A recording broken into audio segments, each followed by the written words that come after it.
Hello అండి. Welcome to my channel. ఈ వీడియోలో గోంగూర చికెన్ ఎలా చేసుకోవాలో చూద్దాం. ప్రాసెస్లోకి వస్తే కట్ చేసి వాష్ చేసి పెట్టుకున్న గోంగూరని తీసుకొని ఒక గిన్నెలో వేసుకోవాలి. వీడియోలో చూపిస్తున్న విధంగా ఒక గ్లాసు వాటర్ పోసుకొని టమాటా వేసుకొని స్టవ్ ఆన్ చేసుకొని ఉడికించుకోవాలి. ఇంకో స్టవ్ మీద బాండీ పెట్టేసుకొని కట్ చేసి వాష్ చేసి పెట్టుకున్న చికెన్ని వేసుకొని కొంచెం పసుపు అండ్ రాక్ సాల్ట్ వేసుకొని స్టవ్ ఆన్ చేసుకోవాలి. స్టవ్ ఆన్ చేసుకున్న తర్వాత 2 మినిట్స్ పాటు కలిపుకొనేసి మూత పెట్టుకోవాలి. మధ్య మధ్యలో కలుపుకుంటూ ఉండాలి.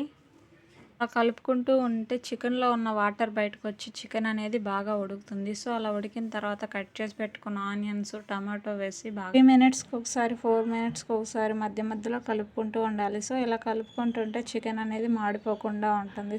టమాటాలు మగ్గిన తర్వాత స్టవ్ మీద గోంగూర పెట్టాం కదా, గోంగూర ఉడికిందో లేదో చూసుకోవాలి. ఒక 90% ఉడికిన తర్వాత కొంచెం పసుపు, పచ్చిమిర్చి వేసి కలుపుకొని ఒక 10% అనేది ఉడికించుకోవాలి. అలా ఉడికించుకున్న తర్వాత మెత్తగా స్మాష్ చేసి పెట్టుకోవాలి.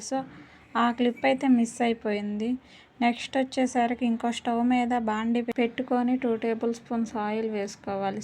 ఆయిల్ హీట్ అయిన తర్వాత కట్ చేసుకున్న ఆనియన్స్ వేసుకొని బాగా వేయించుకోవాలి.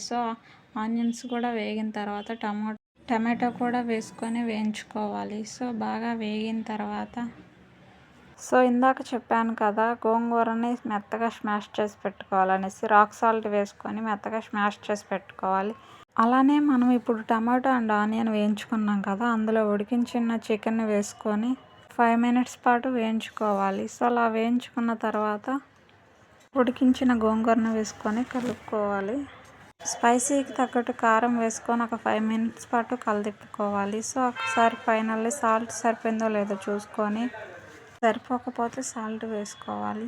అంతే, ఈజీ అండ్ సింపుల్గా గోంగూర చికెన్ కర్రీ అయితే రెడీ అయిపోతుంది. చాలా అంటే చాలా బాగుంటుంది టేస్ట్.